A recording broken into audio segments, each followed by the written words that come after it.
Okay. This is a documentary from my interview with a Hebrew. And I'm asking some Hebraic women right now some of the issues that they have to deal with in our belief. Not that our belief is a problem, but probably dealing with the issues of the world around them.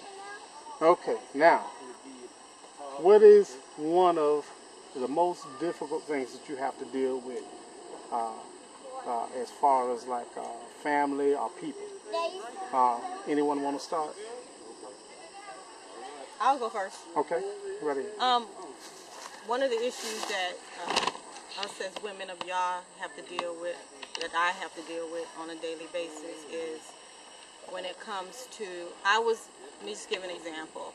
I was raised in Christianity, but my mother never pressed Christianity on us.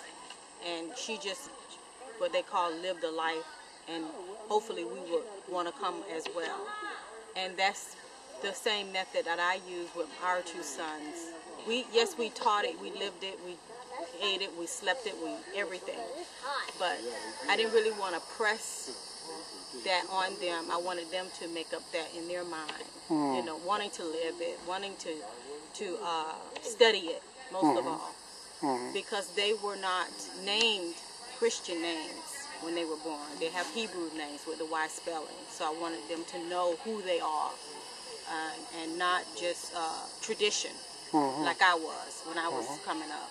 So that's my biggest issue as far as our children, is them to know who they are and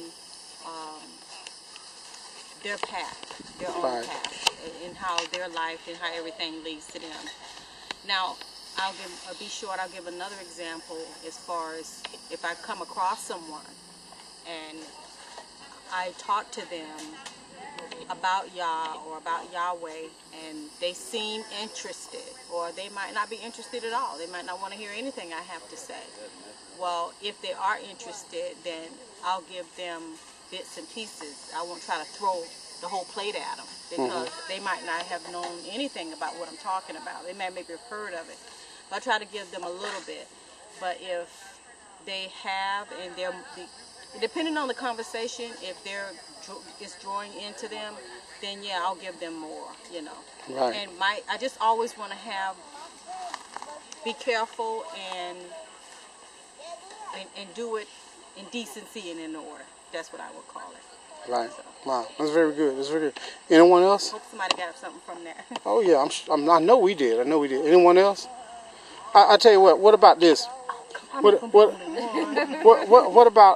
about say, you know, dealing like with people, you know, on your job and all that? Now I've ran into this myself, where I've told people the truth, and they've become confrontational with me, and didn't want to believe me, and directed the anger at me because of what I'm telling them. Have y'all ever encountered anything like that, or experienced anything where somebody gets angry at you because you're telling them the truth?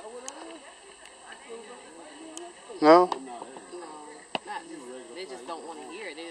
They didn't personally, they didn't show me that they was angry, but like, say for instance, like my job, I work in the call center, and we have holidays that comes up, and I don't celebrate the man-made holidays.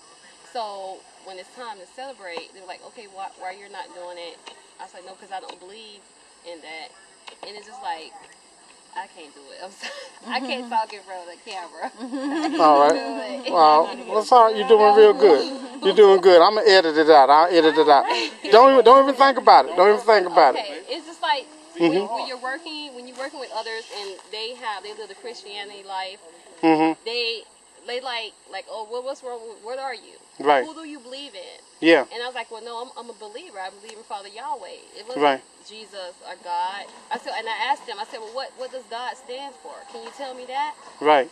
And then they were like, God is Jesus. They just short it and they go into the way they was taught. And right. I was like, okay, well, I mean, it really is not like we fighting or